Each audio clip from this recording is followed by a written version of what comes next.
Hello और welcome student, स्वागत है आपका करण सर फार्मा क्लासेस में। और आज हम बात करेंगे एक बहुत ही इंपॉर्टेंट टॉपिक पे।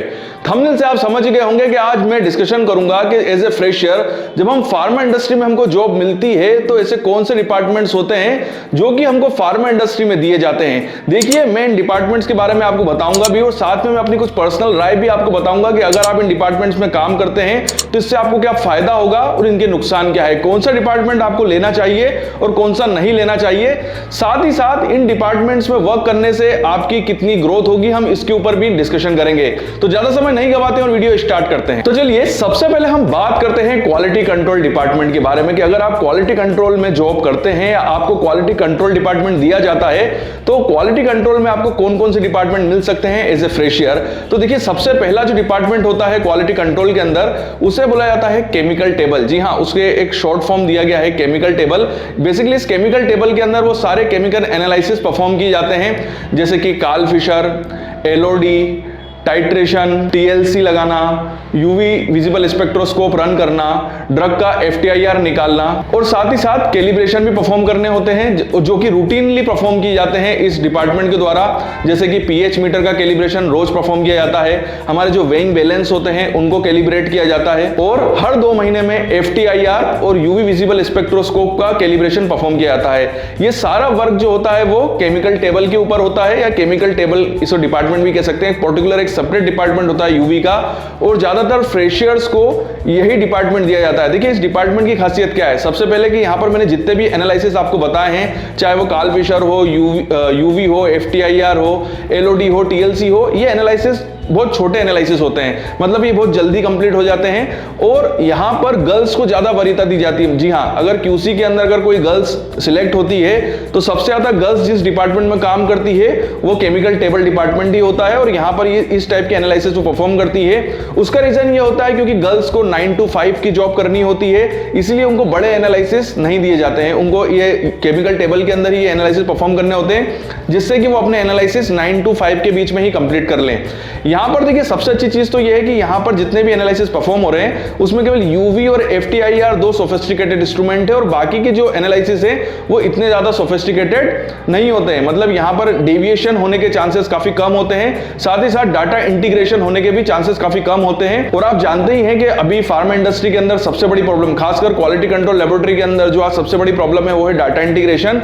तो इंडस्ट्री जो होती है वो चाहती है कि कम से कम डाटा इंटीग्रेशन हो, इसीलिए वो फ्रेशर्स को सबसे पहले केमिकल टेबल में ही भेजती है और वहां से जब लड़के अच्छा परफॉर्म करते हैं देन उनको फिर एचपीएलसी और जीसी डिपार्टमेंट दिया जाता है। उसके अलावा जो दूसरे डिपार्टमेंट होते हैं जो कि फ्रेशर्स को ऑफर किए जाते हैं वो है microbiology department, dissolution department, water testing department. तो यहां पर अगर हम माइक्रोबायोलॉजी डिपार्टमेंट की बात की जाए तो यहां पर ज्यादातर जो काम करते हैं लोग वो ज्यादातर बीएससी और एमएससी होते हैं, या तो माइक्रोबायोलॉजी में या बायोटेक्नोलॉजी में। वहीं डिसोल्यूशन और वाटर टेस्टिंग डिपार्टमेंट भी अपने आप में बहुत अच्छा डिपार्टमेंट है, क्योंकि ये दोनों एनालिसिस के अंदर सोफिस्टिकेटेड इंस्ट्रूमेंट यूज नहीं हो रहा है, मतलब यहां भी डाटा इंटीग्रेशन के चांसेस काफी कम होते हैं, इसीलिए फ्रेशर्स को डिसोल्यूशन डिपार्टमेंट और वाटर टेस्टिंग डिपार्टमेंट भी दिया जाता है। देखिए, जब भी जॉब दी जाती है किसी फ्रेशर को, खासकर क्यूसी के अंदर, तो ये कोशिश की जाती है कि फ्रेशर को डायरेक्टली सोफिस्टिकेटेड इंस्ट्रूमेंट ना दिया जाए जो कि एचपीएलसी और जीसी हो, क्योंकि अगर आप एचपीएलसी और जीसी के अंदर कोई एनालिसिस फेल होता है तो सीधा का सीधा डेविएशन में चला जाता है। और कई बार फ्रेशर जो लड़के होते हैं वो अपनी नौकरी ना जाए, मतलब अपनी नौकरी को बचाने के चक्कर में वो डाटा इंटीग्रेशन कर बैठते हैं और बाद में जब ऑडिट होता है तो वो डाटा इंटीग्रेशन पकड़ में आता है,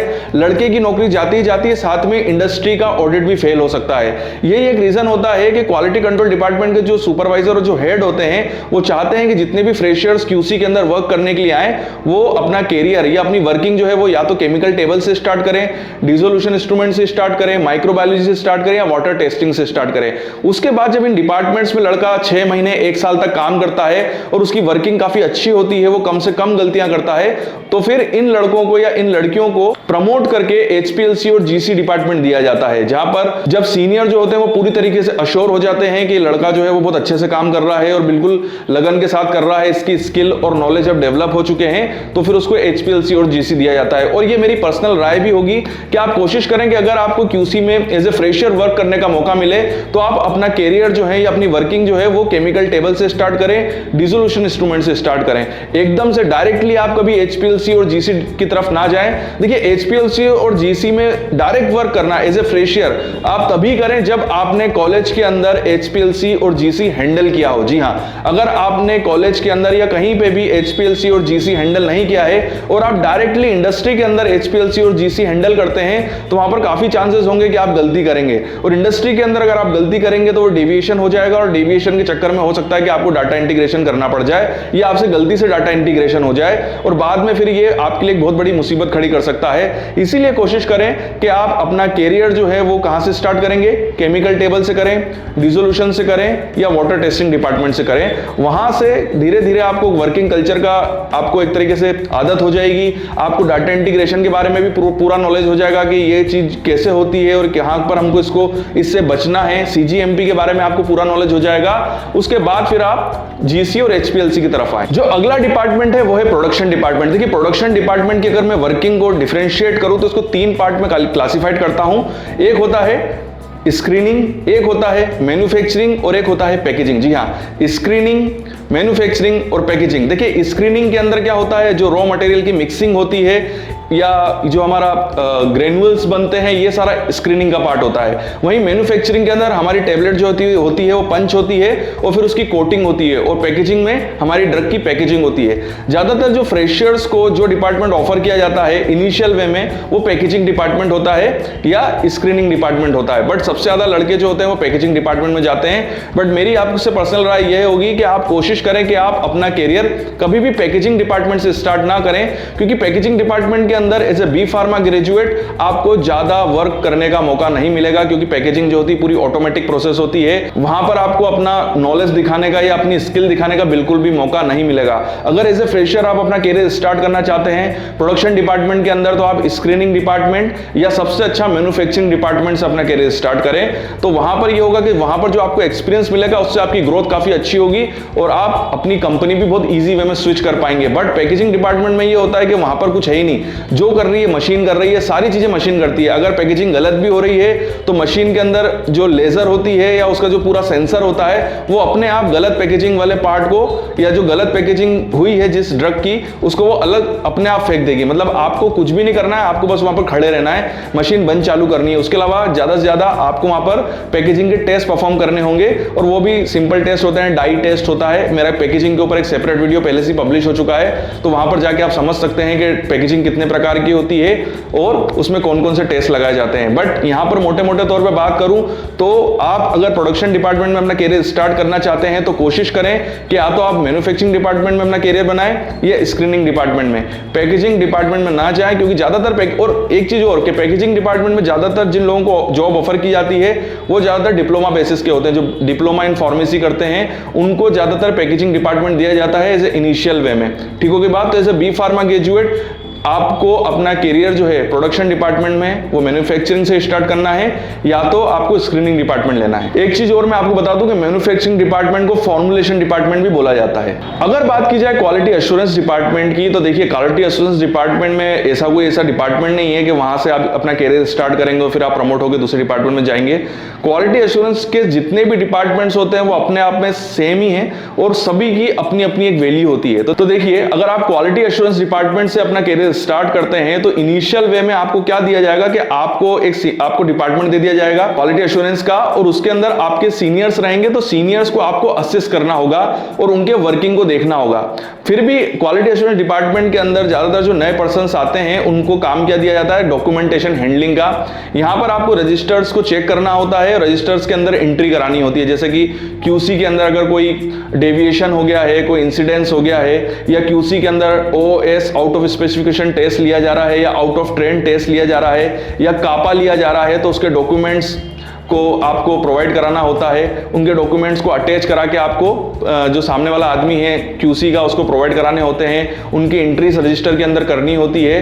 ये सारा काम जो होता है वो फ्रेशर्स के थ्रू कराया जाता है। तो मोटे मोटे पॉइंट ऑफ व्यू के हिसाब से आपको वहां पर यह सिखाया जाता है कि वहां पर किस टाइप के डॉक्यूमेंट्स को मेंटेन किया जाता है और डॉक्यूमेंट्स को कैसे इशू किया जाता है, उसकी एंट्रीज कैसे कराई जाती है, आपको सील और साइन करने होते हैं। और साथ ही साथ आप अगर कोई आईपीक्यू डिपार्टमेंट के अंदर आया है कोई नया कैंडिडेट, तो उसको आईपीक्यूए के सीनियर्स के के साथ रखा जाता है और वो उनके साथ ही रहता है पूरे टाइम पे और उनकी वर्किंग को देखता है कि वो कैसे काम कर रहे हैं। उसके अलावा आप उसको कुछ ज्यादा काम नहीं करना होता, ये उसका ट्रेनिंग पीरियड होता है बेसिकली। जी हाँ, जब भी आप एज ए फ्रेशर इंडस्ट्री के अंदर आते हैं तो सबसे पहले आपका 6 महीने का ट्रेनिंग पीरियड होता है, जो कि आजकल 2 महीने का कर दिया गया और कहीं कहीं तो आपको 15 दिन का ट्रेनिंग पीरियड मिलता है। इस ट्रेनिंग पीरियड के अंदर आपको सीनियर्स को असिस्ट करना होता है। असिस्ट का मतलब ये है कि बस आपको उनके साथ में रहना है और उनको वर्क करते हुए देखना है कि वो कैसे काम कर रहे हैं, कहां पर एंट्री कर रहे हैं, कौन से डॉक्यूमेंट्स के अंदर एंट्री कर रहे हैं, क्या क्या सावधानियां रख रहे हैं, ये सारा काम बस आपको देखना है और वो जो आपसे कुछ काम बोले वो उनके साथ करना है, दैट्स इट। ठीक है, उसके बाद वो सीनियर ही आपके बारे में बताएगा आपके मैनेजर को कि सर ये अब लड़का पूरी तरीके से तैयार हो चुका है और अब आप इसको वर्किंग में ला सकते हो। जब तक वो क्लेरिफिकेशन नहीं देते हैं तब तक आपकी ट्रेनिंग पीरियड कंप्लीट नहीं होता है। बट यहां पर एक चीज और मैं आपको बता दूं कि ट्रेनिंग वो सीनियर ने अगर ये बोल दिया कि सर ये लड़का पूरी तरीके से तैयार हो चुका है और अब वर्किंग पे आ गया है, तो इसका मतलब ये नहीं है कि आपका ट्रेनिंग पीरियड कंप्लीट हो गया है। जब आप वर्किंग पे आ जाते हो तब भी आपका ट्रेनिंग पीरियड चलता रहता है, क्योंकि आप वर्किंग कैसे कर रहे हो, आपकी ट्रेनिंग के बाद आप कैसे काम करते हो, कितनी कम से कम गलतियां करते हो, ये चीज भी मॉनिटर की जाती है। 2 महीने 3 महीने 6 महीने तक ये देखा जाता है कि लड़का जब वर्किंग में आ गया है तब वो कैसे काम कर रहा है। उसके बाद जो आपके सीनियर मैनेजर्स होते हैं वो इस चीज को अप्रूव करते हैं कि लड़के का ट्रेनिंग पीरियड आप कंप्लीट करना है कि नहीं करना है। अगर उनको लगता है कि ये लड़का सीख नहीं पा रहा है तो आपका ट्रेनिंग पीरियड 6 महीने तक हो सकता है, 1 साल तक हो सकता है। बट 1 साल तक भी अगर आप सही तरीके से परफॉर्म नहीं कर रहे हो, गलती पे गलती करते जा रहे हो, इंसिडेंट्स पे इंसिडेंट्स कर रहे हो, तो हो सकता है कि कंपनी आपको बाहर का रास्ता भी दिखा दे।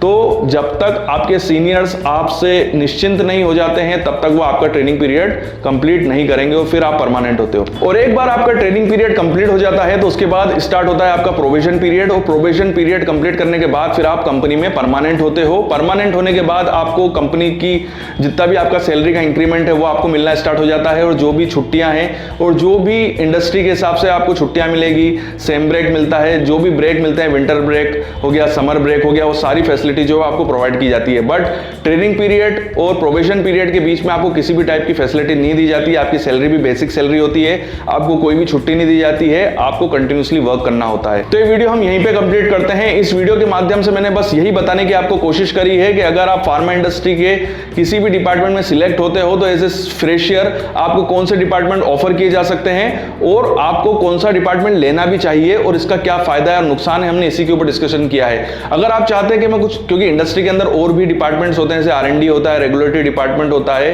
अगर आप चाहते हैं कि मैं उसके ऊपर भी वीडियो बनाऊं तो आप नीचे कमेंट बॉक्स में मेंशन कर सकते हैं। तो आने वाले समय पे मैं उसके ऊपर भी वीडियो बनाऊंगा कि फ्रेशर्स के लिए जो बचे हुए डिपार्टमेंट्स हैं उनमें से सबसे अच्छा डिपार्टमेंट कौन सा होगा। वीडियो देखने के लिए थैंक यू वेरी मच। आपके उज्जवल भविष्य की कामना करता हूं, यूं ही बने रहिए मेरे साथ।